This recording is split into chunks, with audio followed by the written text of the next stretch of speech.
We have 70% microplastics in our body. At one of these negotiation events, we handed out a cookie, like a credit card.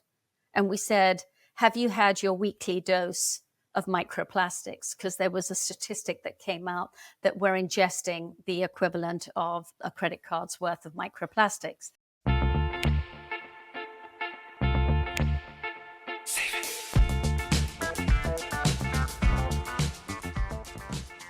You're listening to A Climate Change. This is Matern, your host. I've got a great guest on the program today, Antoinette Vermilye. She is the co-founder of the Gallifrey Foundation. She is into marine conservation, a champion of women and environmental leadership, as well as helping, reduce the use of plastics and overfishing and many other things. And so welcome to the program, Antoinette. Thanks so much, Matt. There's so many different topics to cover in the environmental space. And one of the ones that I missed that I think I read you were involved in was ocean mining, which I know has kind of reared its head recently in the Trump administration, wanting to greenlight ocean seabed mining for American companies, which... Actually, it's a Canadian company. It's a Canadian company. It's an interesting story. So just to give your listeners an overview, when about 50 years ago, when we were talking about the laws of the sea, the idea was, and I think many people have this impression, that at the bottom of the ocean, it's deep and dark and nothing can thrive. And there's cold, intense pressure, everything that we imagined. And that was the basis on which the law that governs the ocean was devised. In the 70s, 80s, 90s, we actually got down further and further in the ocean and discovered quite the opposite, that it's teeming with life. And I don't know if any of you have seen the hydrothermal vents with these spouts and toxic chemicals streaming out of 400 degrees centigrade, filled with white snow crabs and all sorts of creatures, which technically you would have thought would not be able to survive. And that's when we're learning so much about how life can thrive on this planet.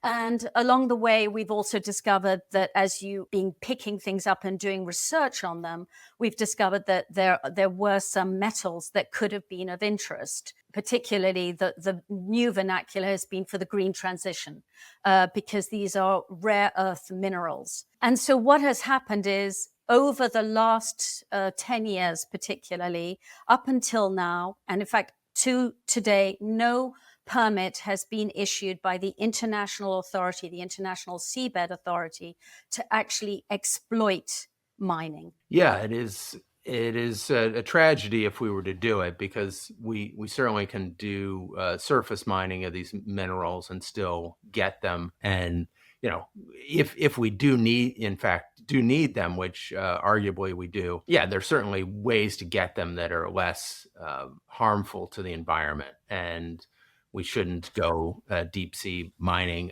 It is a bizarre situation that the U.S. hasn't ratified this treaty and has kind of played as an outlier in this process for decades. Really, it's really an unusual scenario, and of course, the Trump administration is, throwing yet another curveball into the scenario. I think in the end, as we've said, the actual company is a Canadian company. The ship is based in the Netherlands. The financial headquarters are in Switzerland. The flagship is Malta.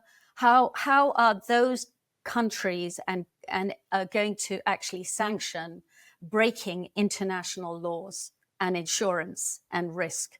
So I actually tend to think that this may be a storm in a teacup. Of course, we have to take it seriously, because if you're going to bulldoze through all of that, then there are far greater implications about international relations, and that could have long-term consequences in other areas. And the other point I would just like to say is that the actual metals that they're looking to get are in these potato-sized nodules that you find lying at the bottom of the ocean floor. So you're going to go down if you do this, and this has been one of the issues of the scientists and of particularly those working and what they're discovering with biodiversity. These things take 5 million years to accrete because it's basically sediment around a tooth, a bone, a tiny chip that has slowly accreted with sediment over this amount of time. And we're going to go down, pick it up, probably churn up the seabed, and that does not return because it's so deep.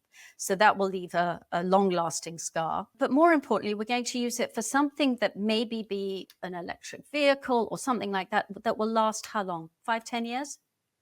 Imagine 5 million years to use something for a 5 to 10 year life. I'm sorry, is that stewardship of our planet, of our resources? Absolutely not. And I loved how you kind of broke it down as to all the different players in this, whether it's Malta and Switzerland and the Netherlands, and all of those are places in which the bad decision making could stop, and places where countries and citizens can intervene and say, hey, is this what we want our governments to be supporting, our companies to be supporting? The answer is absolutely not. And hopefully the pressure can be put to bear to stop it. And as you said, hopefully it's a tempest in a teapot, and we move on to the next of a million challenges that we have to face. So, let's take us back to the beginning, Antoinette, as to what started your journey towards environmentalism in the beginning. Okay, so as a kid, I was brought up in West Africa. Used to go to the beach there and see the fisher people go out in these little canoes breaking through very strong waves. I mean, these are waves that are surfing waves. I mean, they're really powerful, and they'd go through and they'd come back with their catch. And as a young child who is not conditioned to life and death really upset me. So seeing fish dying was an incredibly powerful thing for me. So I appreciate it now in hindsight and understood that was a lifestyle. But I've always felt very strongly about how do you protect our environment, and how do you protect creatures or the environment that cannot defend itself? That I have felt is a very strong role. Why the ocean? Because it covers 70% of the planet. We are made of 70% water.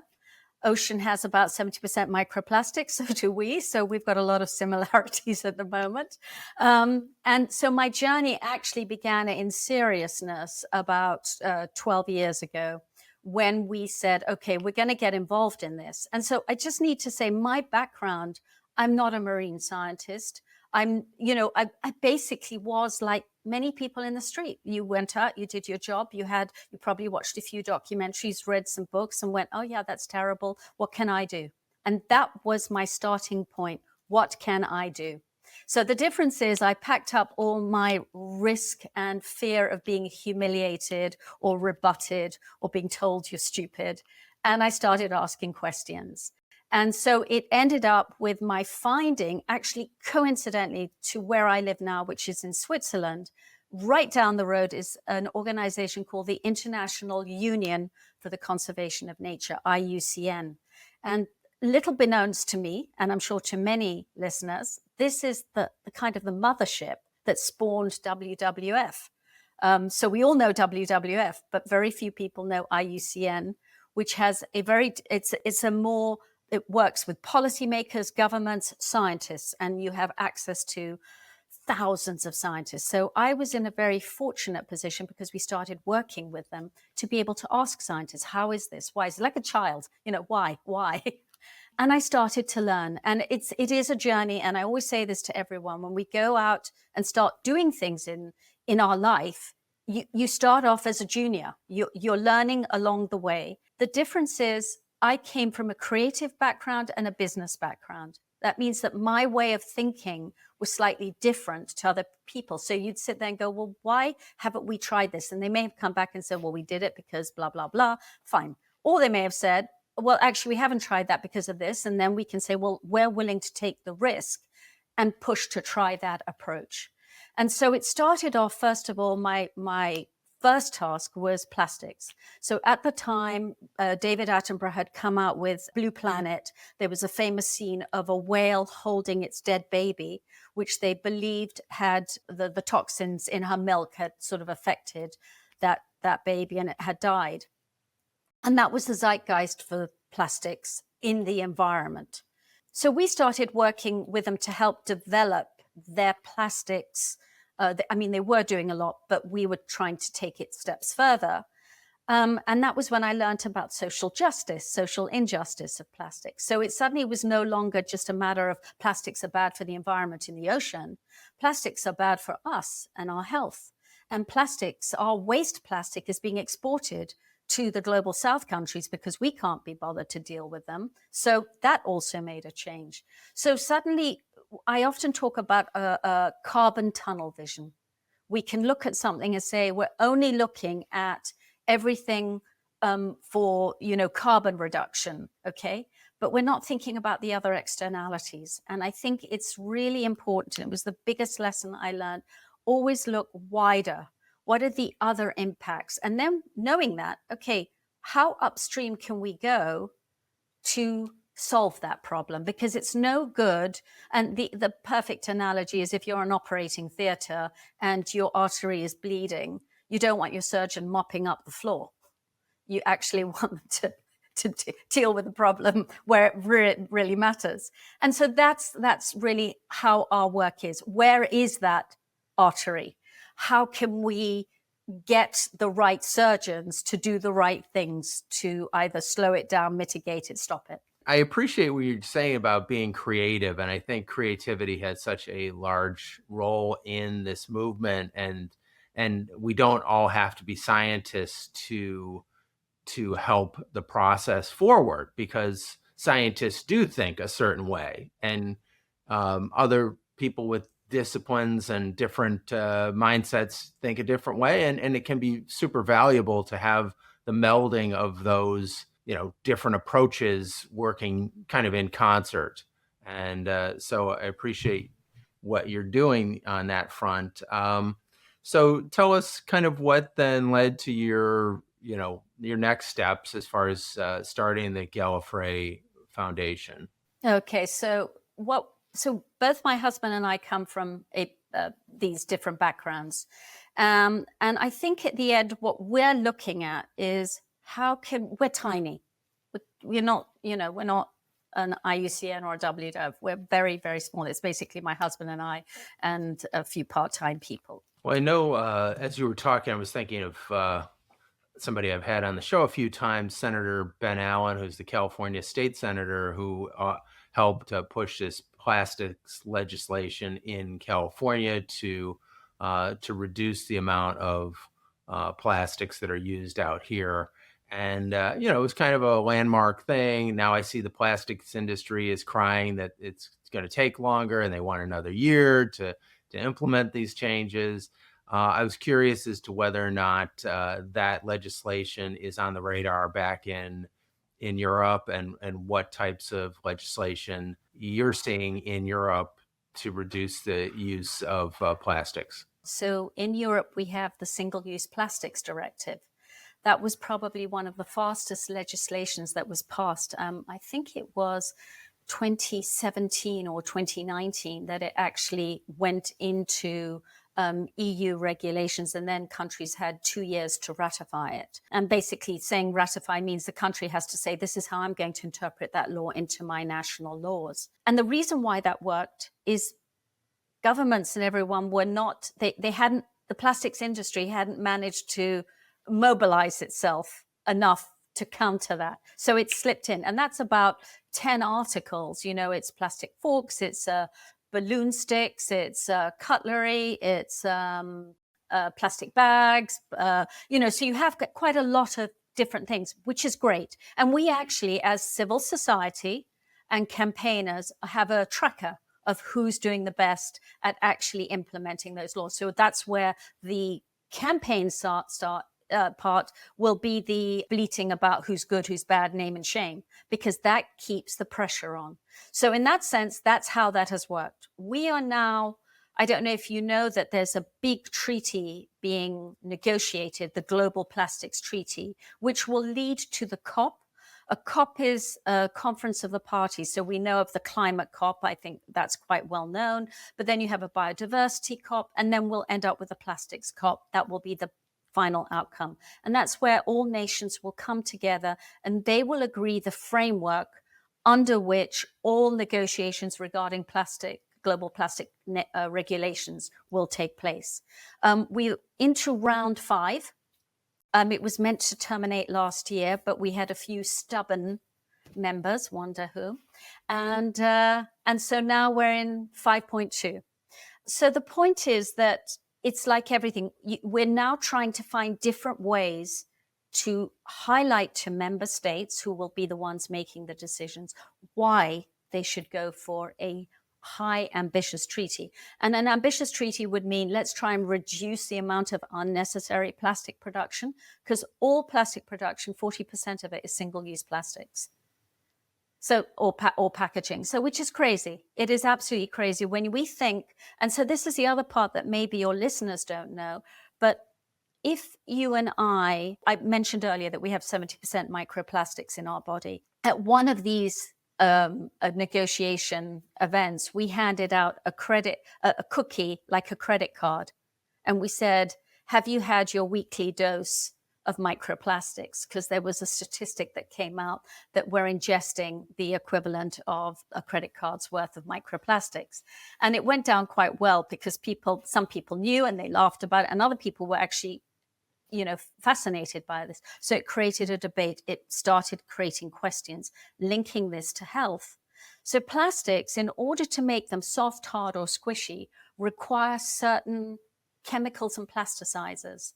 And the key thing here, which I think people should be aware of, is that those chemicals actually have an unfortunate thing. They mimic our hormones. And our hormone delivery system is not like the dose makes the poison, i.e. the more you're exposed to, it's the constant microdosing, the constant touching, ingesting, inhaling, all of that gets into our body and that starts to impact us. And it's now being linked with a number of neurodegenerative diseases and cancers, infertility. And so all of these are actually quite real. So what are we trying to do? We're trying to alert member states that there is a health impact of plastic. So surely we'd want to get rid of those chemicals. And in fact, funnily enough, with the Trump administration, that would be something I would expect them to be pushing straight forward on because they want a healthy population and removing all these terrible chemicals. Then we also have the impact, the economic impact. If we have fertility problems, what's going to go down the line? This is where we play different angles and try and find a narrative or a policy or a fact that will help a member state go back to their country and go, guys, girls, we need to look at this seriously because this will have an impact on our future.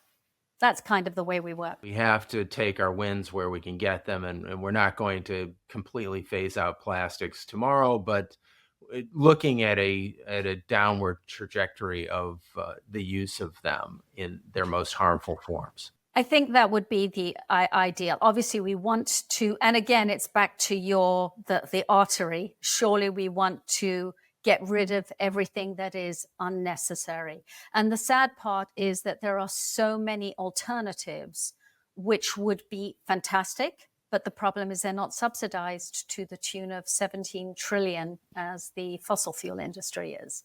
So we've got a little bit of a market problem there. But, there are ways. And also, I think there's a willingness. We just did a survey in Switzerland, and it was basically asking people to count their plastic for a week and then to report on it. We compiled all the statistics. And at the end, we said, do you feel that plastics have any impact on your health? Are you worried about that? And we got 93% of people saying yes. That's a powerful, powerful statistic to go back to Parliament.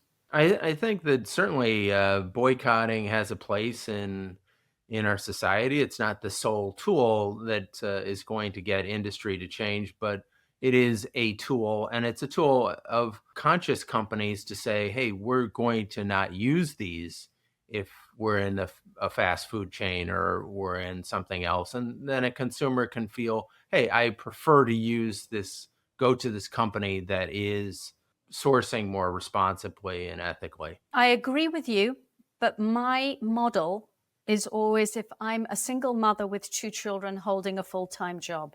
The crux point is convenience. And so we have to try whatever our solutions are to make it convenient for whatever that substitute or different system, delivery system might be.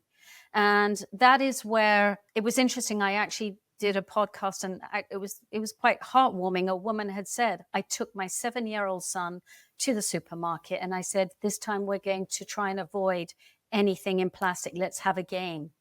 And she said he took to it immediately. He knew what this was all about. And he was, Mom, look at this. This is not in plastic. Should we try that? How about this? And he really enjoyed it. And she said, I've never had such fun with my son shopping for food because he was looking for new things. So it became a game. And I think in the end, it's that kind of how do we switch the perspective from being something that is a burden, a pain, into something that can be joyous and fun and still be good. Well, tell us a little bit, let's switch gears a bit as far as your championing of women in the environmental leadership space and what has that looked like? Well, that started off I am firmly in the ocean space, okay? That was where I started. It's where my heart is. But so I became the co-founder of a campaign group called She Changes Climate.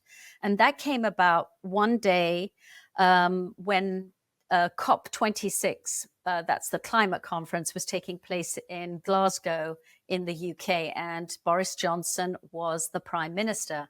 And in his inimitable wisdom, he decided to select the high-level team, all men. So he didn't even think about this. He just went, oh, you, my friends, whatever. And it was like, and that was that moment. And we all have an epiphany moment when I thought that this problem had been solved. I thought that this was no longer an issue. How wrong am I? So I'm with a number of women. Obviously, we sort of said, oh, this is crazy or whatever. And then I literally the next morning, I said, look, I don't give a damn what happens at COP, but what happens at COP affects my work. And if we don't do something about this, then this is going to carry on and we have to do something. So again, we sort of started to see who was out there, but my co-founder was based in the UK. And between us, we literally said, okay, we're going to create a statement. We're going to get women to sign this, high level women. We had a Nobel Prize winner. We had Laurence Tubiana, who is one of the architects of Paris climate agreements. We had Christiana Figueres. We had Emma Watson, Emma Thompson. We had all sorts of people signing it, and it was great. But at the same time, we spoke with Alok Sharma, who was the COP26 president, and said, we really need you to make a change or else we're going to publish this letter. I didn't realize that Britain is they were very reactive to that threat. And so what happened was by the time COP26 came around, 3 women were in the high level team. But the most important one was the deputy chief negotiator for the UK. And that was really important. We still griped. We said it should have been co. Why does she have to be deputy? Why can't she be co-negotiator? But anyway, you suddenly start realizing, and now I'm going to just say the reality of a journey. So we thought, yay, we've done something. We're doing good. And suddenly I was targeted because guess what? I'm a white, middle-aged, privileged woman. Where's my lived experience of what true climate change is? And that was a really humbling experience, but it was also really educational. And it was like, I am not the person to be doing this. This is not my story. So then we made a pivot And we started saying, we've got privilege to be able to enable the conduit, the passages, but it's our job to find women on the front line who are actually experiencing the real stories, and to get their voices. And it's not just a seat at the table, it's their voice at the table. So now we've switched more to becoming a conduit for those groups, creating networks within smaller areas. And I think I just want to go back to another bigger picture. Why? Why is this important? Why do we need women? Okay, and of course I hear that a lot. But I think at the end, Seems rather obvious to me, but go on. we talk about biodiversity. What about biodiversity of thought and different perspectives? And women do bring different perspectives. I'm not saying everyone, not all men are thinking the same, not all women are thinking the same, but don't we need, what did Einstein say? The definition of insanity is doing the same thing over and over again and expecting a different result. So it's not just women, it's youth, it's indigenous, it's basically creating that smorgasbord of different thoughts, which may be, and I will be honest, it can be a lot more tempestuous at the discussion level, but then you've got all those perspectives in at the same time, and they do bring a more robust, more valuable output than the same vanilla thinking in and out. It's garbage in, garbage out data. And we really need to change that. So I actually think it's not even, it's a loss of value. We're not actually, you've got half the planet and you're not actually using that value to good effect.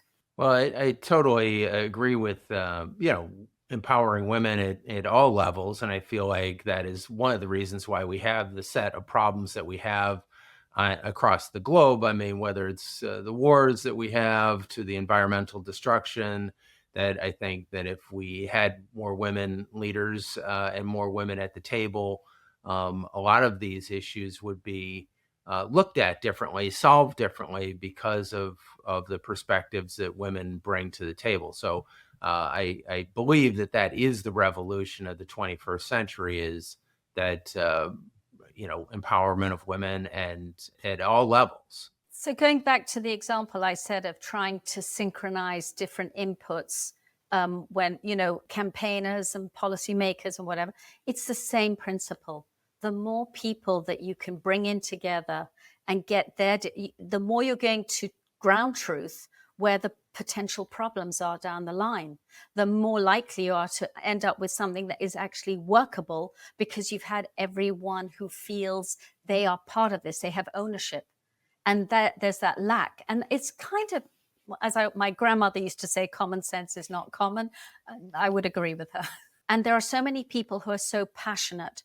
And I consider my job is to take what they do and see how we can either connect them with other groups to really amplify the impact of their work. And some of that might be just listening and finding out what they're doing, what are their challenges. I'll give you an example. Right now, we're bringing together people from different nations who work in trying to protect sharks. I don't know if you know, sharks are killed, 100 million sharks are killed each year. And despite all these laws and policies that are meant to protect them, that number has not changed since I started. It's got worse. So what's going wrong here? So the thing is, let's get all the groups together, find out what are they doing that works? What are they doing that doesn't work? What would they like to see done? And then we're going to map that out, and then we're going to take it to the next stage and bring in all the big policy makers. There are different laws. It might be fisheries. It might be the trade in convention and trade in international trade in endangered species. It may be different things, and find out what happens what's going wrong, where are the holes, because this is not working, and what would need to be done. So that's kind of the thing that we like to do, but it's based on their work. And they need that credit. So all I want to do at the moment is just understand more. Again, being the person who knows nothing. And then, like that, you're going to ask the questions. Why doesn't this work? Why doesn't that? And that's how we wing it. We take high risk because sometimes things can go wrong. But sometimes things go right. Yeah. Well, thank you for all the work that you're doing, and tell the audience a little bit about things that they could do that you think would make a difference, or words of encouragement, thoughts as to where they can go to find you and find the work that you're doing and support the work that you're doing, which is truly inspiring to me. Thank you. Well, I suppose that the first thing I would say to anyone is think about you have power. Everyone has agency. You can either choose what you choose to eat and maybe eat a lot less fish if you can, because that is going to reduce pressure on overfishing. Your wallet, it's what you choose to buy. If you can, again, and no one is expecting this to happen in a day, but it starts with one step. Your voice. I actually make a point of signing petitions every day. And I sit there and I think, oh, here we go again. But you'd be surprised when you have a large number that gets to a policymaker and they can go back and say, oh my God, 100,000 people in this, area have said this. That adds up. Don't ever diminish your power to talk about something. I think at the end of the day, the other thing is that we all have to understand that we are on a journey. There is a lot going on in the planet right now to cause us grief. So find your community, find people with whom you can talk. Your guest list is community. They're incredible. Those are people you could do. Oh, I could talk to Bill. Oh, I could talk to Captain Paul. Those are things that matter. So reach out to your friends who share the same thoughts as you and start talking about it. Create a WhatsApp group or a Signal group or whatever. I don't know what to use these days. But basically, that I think is your first thing. I think to get involved in campaigning, there are enough. We all know about the Sea Shepherds, Captain Paul Watson Foundation. We've got all of these different groups that are not too difficult to research. So again, I'm not going to point you to one direction or another. But I think at the end of the day, it's up to us to educate ourselves. And that, I think, is the most important thing. I always ask people, what was the day that made you stop using a plastic bottle? Or what was the day that made you stop eating fish? What was that pivotal moment that you went, I'm changing? I love that. I think that's the most exciting thing.